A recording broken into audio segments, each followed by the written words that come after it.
Welcome to the latest episode of Mob Talk. I'm Dave Schratwieser. And I'm George Anastasia. George, 22 years ago, the end of November, right around Thanksgiving time where we are now, John Stanfa, mob boss, goes down for the count, 5 life terms. It was a case built around cooperating witnesses and tapes, 2 highly effective tools.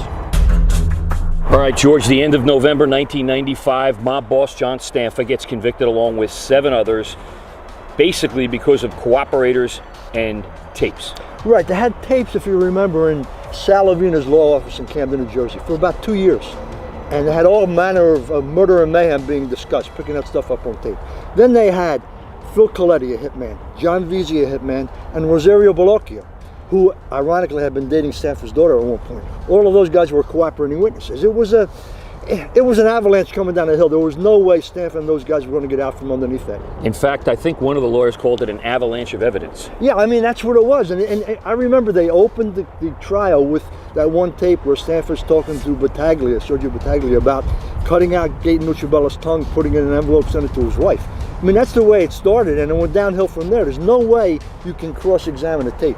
And they were loaded with tapes in that case. All right, let's break down the cooperators here. Phil Coletti first. He's one of the gunmen who shoots Michael Cianglini on the street along with Joey Merlino. Right, Phil Coletti out of Glassboro, New Jersey. Kind of a wannabe wise guy who got made. I mean, the fact that Coletti is a made guy, I think, says a lot about the Stanfa organization at that point. Coletti was a street guy, but I don't think he ever would have been a member of the mob, I say, during the Bruno era. Same thing with John Vizzi, a tough kid, no doubt about it. But again, the caliber, the quality of the individuals that got involved in organized crime back then contributed, I think, to the demise of the organization. But you would agree John Vizzi was probably one of the best witnesses you and I have seen in our history in Philadelphia. Listen, on a witness stand, he was a raconteur. The jury just ate him up. He was sincere in his own way, yes, bizarre as it may sound. They loved everything he said. Yeah.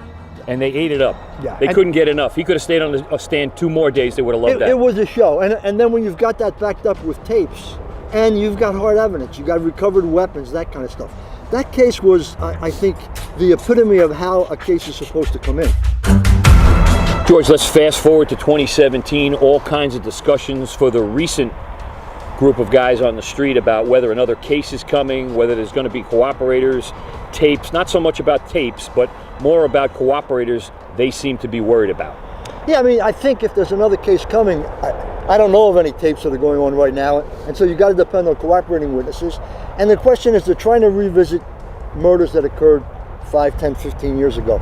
Do you have somebody who was actively involved? If you don't have somebody actively involved, then it's secondhand information. It's really tough to build that kind of case. And I think that's the difference between then and now. Back then, you had guys who were the shooters, and they talked about actually carrying out the crime.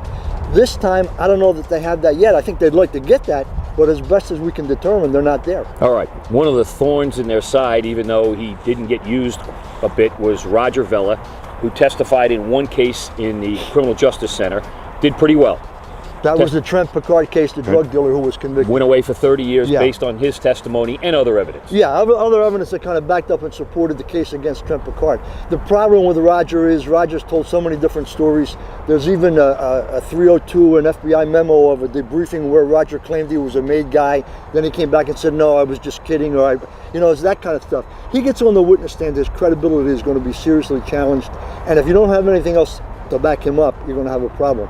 That's why I think he's in a lot of ways got to be a secondary witness in any case, because his credibility is suspect. All right, but let's talk about what he might know. There's no doubt he was close to Joey Merlino. He used to drive him around. There's no doubt he was close to mob capo George Borghese and others.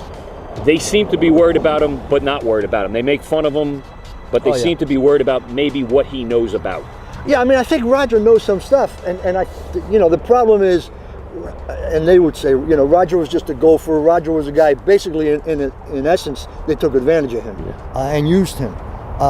He knows some stuff, but again, it comes back to what do you got to back up Roger?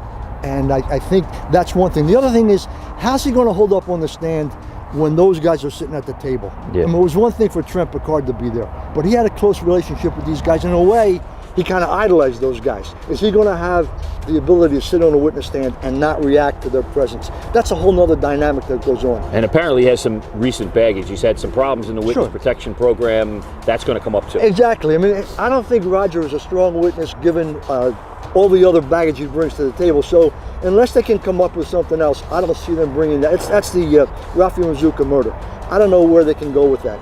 Absent other, and the speculation, the rumor, or the stirring the pot, they're saying we've got new information, we've got new evidence. I don't see it. Okay, so funny you should say that, because I had a conversation with a couple of guys in the last 2 weeks who kind of asked me about the buzz on the street. I asked them about the buzz on the street, and the buzz they're hearing is that there's a mid-level wise guy cooperating. We've heard all kinds of rumors, no names attached to the rumors, but that somebody might be cooperating that could back up some of the older guys who've already testified. Yeah, but I mean, the key phrase there is mid-level. Yes. Again, if you're talking about a guy who wasn't actively involved and he's got secondhand information, all you've got is a bunch of secondhand information. And given the past failures of the U.S. Attorney's Office in prosecuting Joe Lagabi and those guys, they're not going to come with a half-baked case. You've got a new group of organized crime squad FBI investigators. I think they want to make a case. They're looking at all these unsolved murders, and everybody's got a scenario in mind of how it all went down. Yeah. But I think it's very frustrating because you can't put everything together and bring the case. I don't think they're there yet. Okay, let's talk about a lot of times there might be some new stuff going on.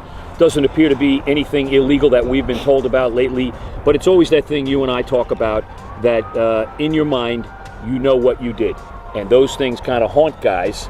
And that's why they worry about people like Roger Vela or some other cooperator or even a current person coming forward. No, absolutely. That's the thing that the late Ron Previty always used to say, is he knew what he did, he knew what he was responsible for, and he knew what he was liable for.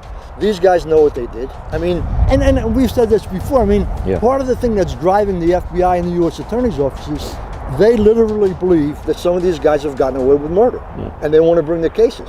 But it doesn't mean they're going to be able to make the cases. All right, we got a picture of John Stanfa in prison too. 22 years already. He's got 5 life terms. Never going to see the light of day in terms of freedom ever again. Really wasn't the boss here for too long. Didn't have a memorable era as a boss, other than murders and plotting murders and mayhem and things like that. Yeah, I mean, Stanfa's an interesting guy in terms of the history of the Philadelphia mob. If you remember, he was the driver the night Angelo Bruno got killed. Absolutely. And he may or may not have been involved in that conspiracy. Went on the run and was in hiding during the whole Scarfo era. So during that bloody period of warfare on the streets, he was in prison, convicted of perjury. Then he comes out and he said, basically, I think New York and some of the older heads here in Philadelphia said, put this family back together in the post-Scarfo era, and he wasn't able to do it. All right, George, right here around the holidays, sometimes the wise guys worry about the feds coming this time of year. We're not hearing that this time. Yeah, sometimes they bring a little Christmas package, but I don't think that's going to happen. All right, we'll see you next time.